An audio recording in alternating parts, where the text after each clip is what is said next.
Hello, welcome to bachelors சமையல். இந்த channel புது சேனல். இந்த சேனலுக்கு ஆரம்பிக்கிறதுக்கு காரணம், புதுசாக கல்யாணம் முடித்தவங்களுக்கு சமையலே தெரிய மாட்டேங்குது. நிறைய பேர் கஷ்டப்படுறோம், நீங்கள் அதுக்குண்டான வீடியோவாக அனுப்புங்கன்னாங்க. இப்போது நம்ம 1 லிட்டர் பாலை அடுப்பில் வச்சுருப்போம். 1 லிட்டர் பாலுக்கு 2 டம்ளர் தண்ணி கணக்கு பண்ணி ஊற்றுறோம்.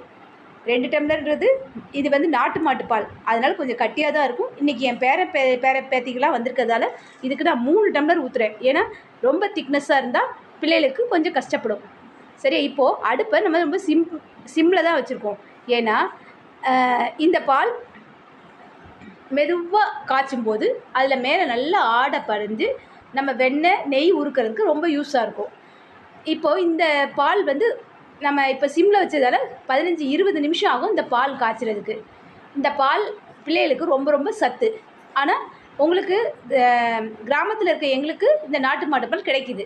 ஆனால் நீங்கள் சிட்டியில் இருக்கிறதால உங்களுக்கு இந்த கிராமத்து பால் இந்த பசுமாட்டு பால் கிடைக்க மாட்டேங்குது. பேக்கெட் பால் வச்சு தான் நீங்கள் யூஸ் பண்ணிகிட்ருக்கீங்க.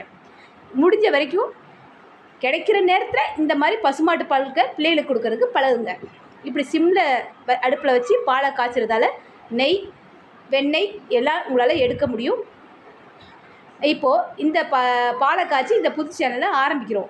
இந்த சேனல் புதுசாக கல்யாணம் முடித்தவங்களுக்கு, சமையல் தெரியாதவங்களுக்கும், அதை மாதிரி சமையல் பேச்சுலர்ஸ் பையங்களுக்கு வீட்டிலே சமையல் பண்ணுறதுக்கும் தேவையான அளவுக்கு டிப்ஸ் நிறைய கொடுக்குறதுக்கு எங்களால் முடிஞ்ச அளவுக்கு ட்ரை பண்ணுறோம்.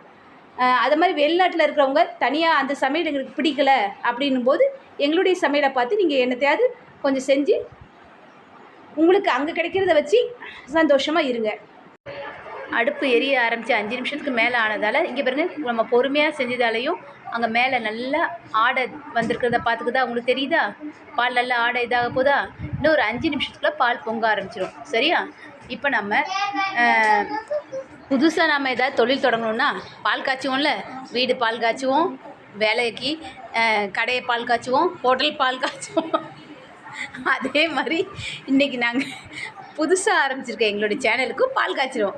ஓகே, இந்த சேனல் உங்களுக்கு பிடிச்சிருந்தா லைக் பண்ணுங்கள், சப்ஸ்கிரைப் பண்ணுங்கள், ஷேர் பண்ணுங்கள்.